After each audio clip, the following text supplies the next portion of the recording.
So a bit of the elephant in the room is that we have not been recording this summer. I don't know if you've looked at our channel, but our last videos were in middle of July, but really our last episode is I don't even know how long ago. We'll just say towards the end of spring. But that leads us to, I guess, reintroduce ourselves. Jake, how was your summer? Was it very good? Yeah, I mean, yeah, my summer was good, especially, this past week I took a baseball trip with my dad. We went up to Pittsburgh. We went to see a game in Cleveland and we went to a game in Cincinnati as well. In Pittsburgh, it was pretty cool. I don't know if any of y'all out there have ever, been on the Dunks Quay incline, That's in the that's Pittsburgh. the, It's kind so of if like you've a, ever been in Pittsburgh, you'll see that on the side. Like I didn't know what the name of that was either, but how was that? So I've been in Pittsburgh, and Pittsburgh, if you haven't been, is a very cool city. Like there's a oh yeah. river, the city's in the middle, there's mountains because it's not quite, but like sort of by the Appalachian, and then you go up that climb. How was it, Jake? Yeah. And then definitely go to PNC Park. The skyline behind PNC Park is just beautiful. I look in the bridge, the Allegheny River. You got buildings in the back. It's just beautiful. Um, as for the incline, it's kind of like you're going on like an incline. It's like a city above another city. It was really cool. It was, there's restaurants, you Oh, really? know, That's um, cool. there's places to shop up there. It was really cool. That sounds really City cool. above the And city. you got to tell our viewers what was the record of the home teams while you were at games. Unfortunately, Pittsburgh got blown out the first night, 18-8. But we got to see Larry Tellez pitch. So, the Guardians lost the For second those game who don't 6. follow baseball too close, that's a player pitching because it's such a blowout. Yeah. Yeah. The Guardians lost 6-1, and Cincinnati lost 8-6. Cincinnati was the only team this weekend with an actual lead, though. So, But they did end up and losing. then, you know, we drove through Kentucky on the way home. We actually stopped at the Louisville Slugger Hall of Fame.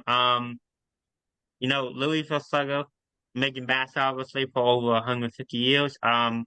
Really awesome museum. If you ever go up to Kentucky, go check it out. And maybe, you know, it was $130.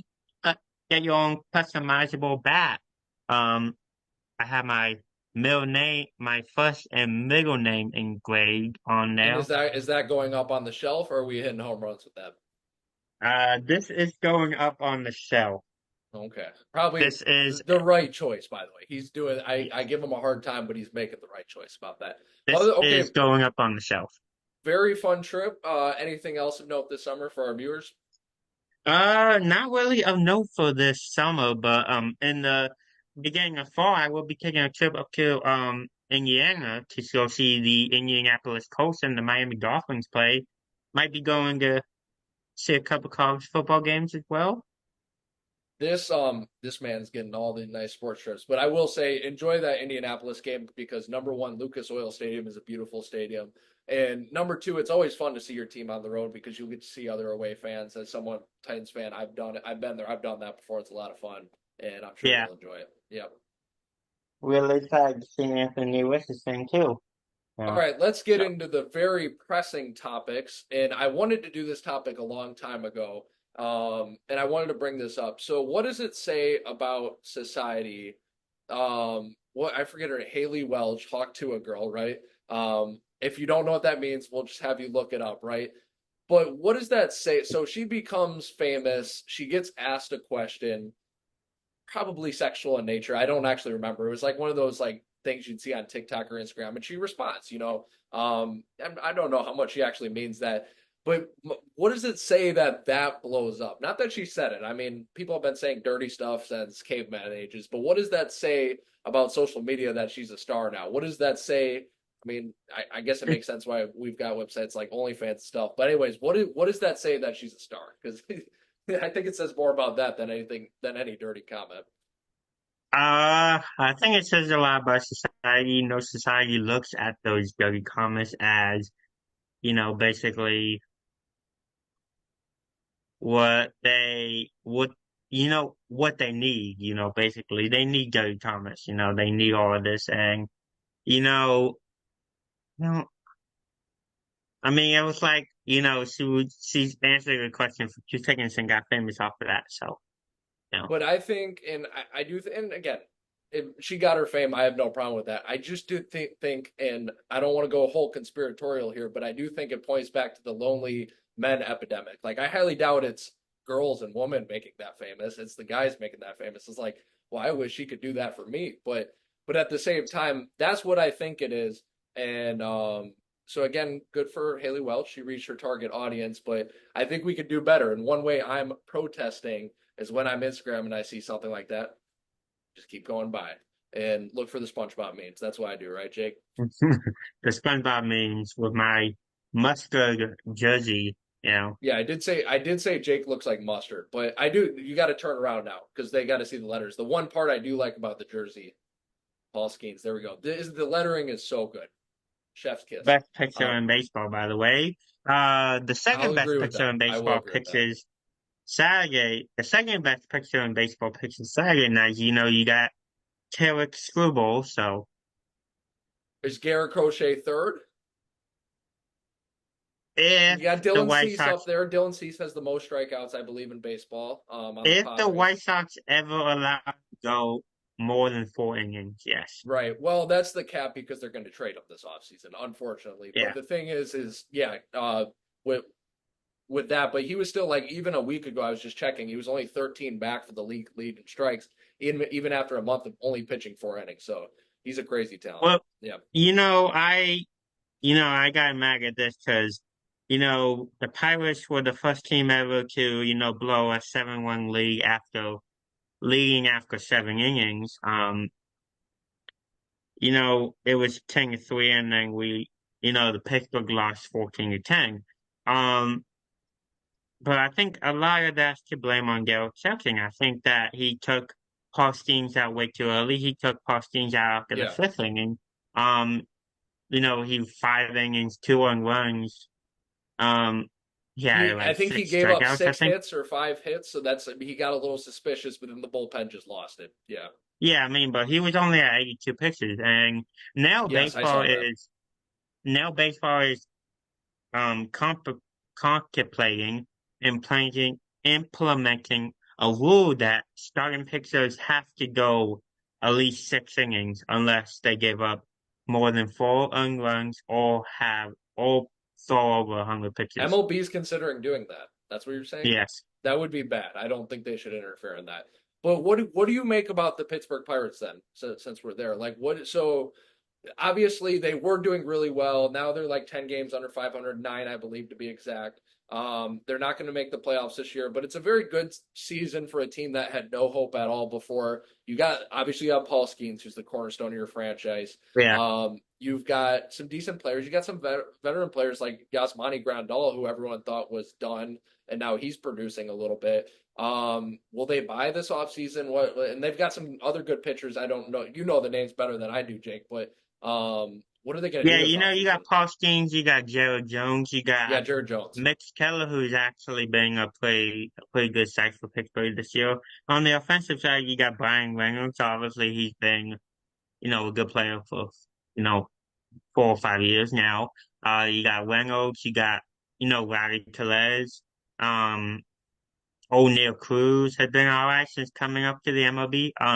Not as good as the other Gala Cruz, Ellie Gala Cruz, but Yeah. he'll be up there in a couple of years, hopefully.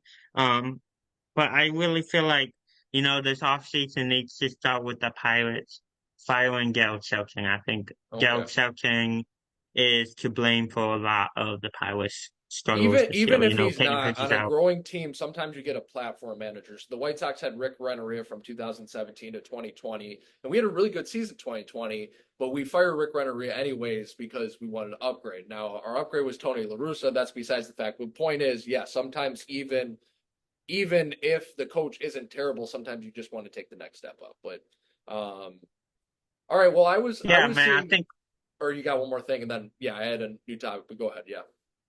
yeah, I think with Gerald Shelton, he's to blame for a lot of the Pittsburgh losses this year. Either taking out pitchers way too late or taking out pitchers way too early.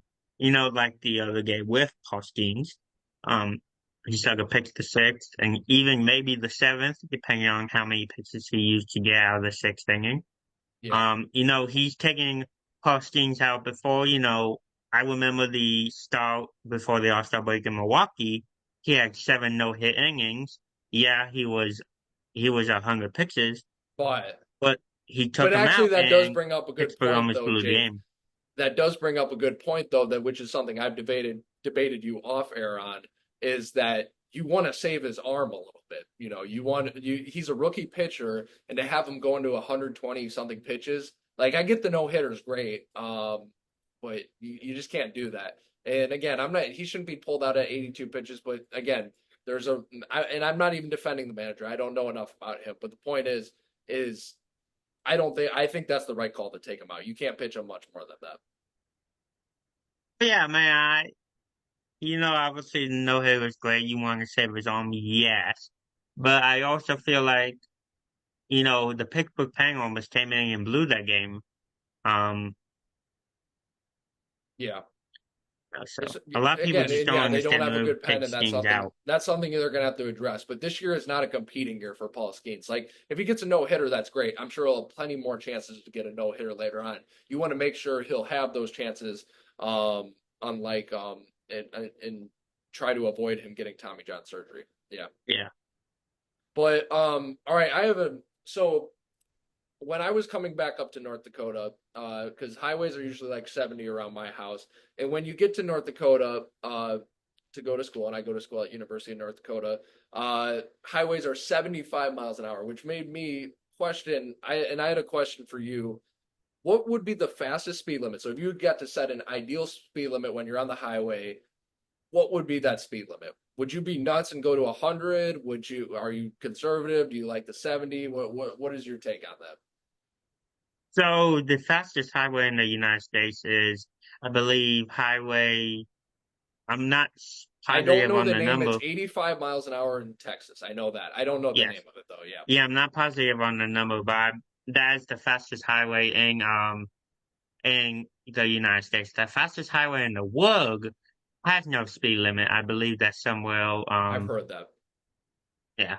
I I'm think not there's one positive in what that Germany. is. It's not a Yeah, big highway, but like you just got to stay on the proper lane or something like that. I heard that. Yeah. yeah. But I also believe it has no speed limit.